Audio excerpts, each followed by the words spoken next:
আপনি BCS cadre হবার পর আমাদের বাসায় যখন লাস্ট টাইম গেলেন, আপনি বলছিলেন যে আমাদের ঋণ কখনো আপনি শোধ করতে পারবেন না, মনে আছে?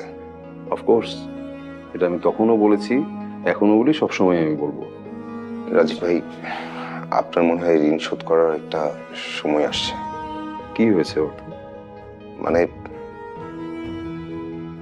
একটা মেয়েকে আপনার বিয়ে করতে হবে, মানে বা মনে হচ্ছে যে আপনার সাথে বিয়ে হলে সে খুব ভালো থাকবে। আমাকে কেন বিয়ে করতে হবে? মানে আমি ঠিক বুঝতে পারছি না, একটু খুলে বলবে? রাজীব ভাই, আমি তাকে খুব ভালোবাসি। দূর হতে আমি তারে সাধিব, গোপন বিরহ ডোরে বাঁধিব। দূর হতে আমি তারে সাধিব, গোপন বিরহ ডোরে বাঁধিব। তোমার গানের গলা যে এত সুন্দর জানতাম না, জানলে তো প্রতিদিন তোমার গান শুনতাম। আচ্ছা, তোমাদের ব্যান্ডের যে মেন ভোকালিস্ট, তার কি হয়েছে? মানে সে এখন কোথায়?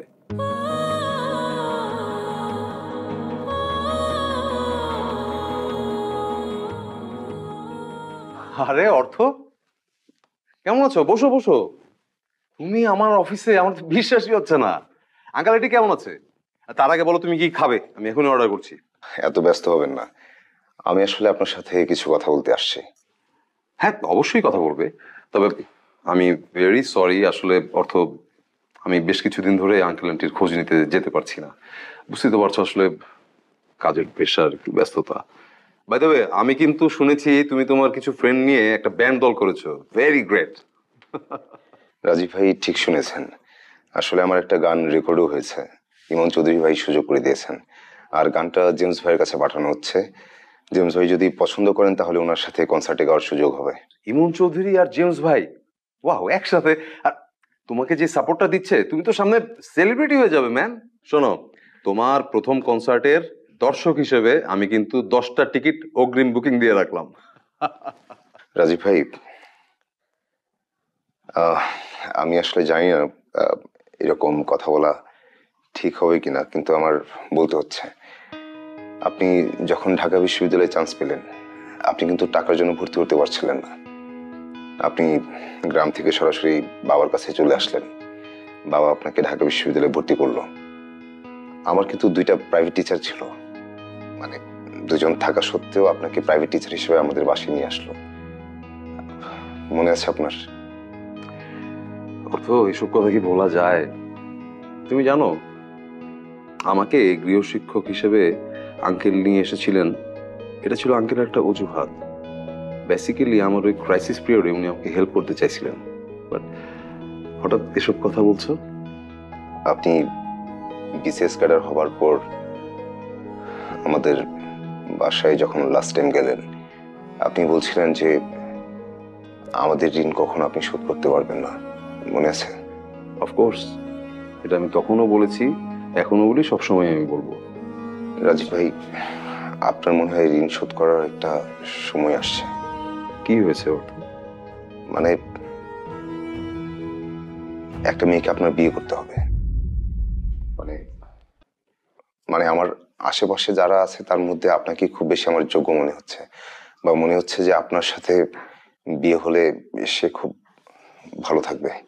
আমাকে কেন বিয়ে করতে হবে? মানে আমি ঠিক বুঝতে পারছি না, একটু খুলে বলবে? রাজীব ভাই, আমি তাকে খুব ভালোবাসি। আপনি টেনশন করবেন না, সে খুব মেধাবী, অসম্ভব ভালো মানুষ, দেখতেও খুব সুন্দরী। আমি বুঝতে পেরেছি। আসলে বিষয়টা হয়েছে, তুমি বেকার দেখে মেয়ে হয়তো তোমাকে ঠিক পাত্তা দিচ্ছে না, অথবা মেয়ের ফ্যামিলি ঝামেলা করছে, তাই তো? আরে তুমি চিন্তা করো না তো, আমি তোমার বড় ভাই আছি না, সব আমি ম্যানেজ করে ফেলবো। ওই মেয়েকে, ওই মেয়ের ফ্যামিলিকে, ইভেন তোমার বাবা মাকেও। তুমি একদম চিন্তা করো না। রাজীব ভাই,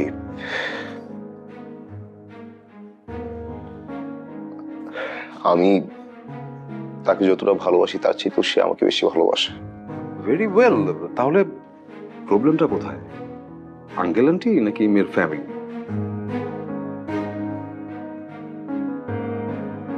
মৃত্যু। মৃত্যু মানে? আমার ব্রেন ক্যান্সার, লাস্ট স্টেজ।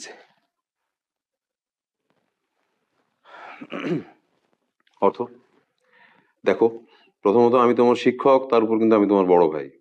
আমার সাথে কিন্তু তোমার এই ধরনের এই বিষয় নিয়ে রসিকতা করা একদম ঠিক হচ্ছে না।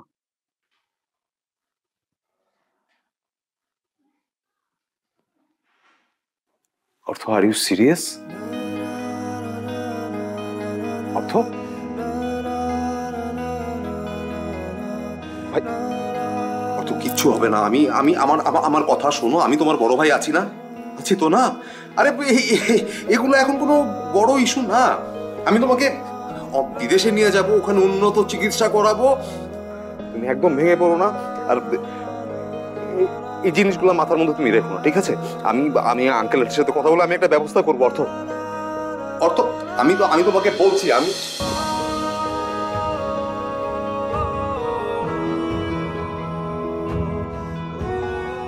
আমি আছি তো ভাই, না?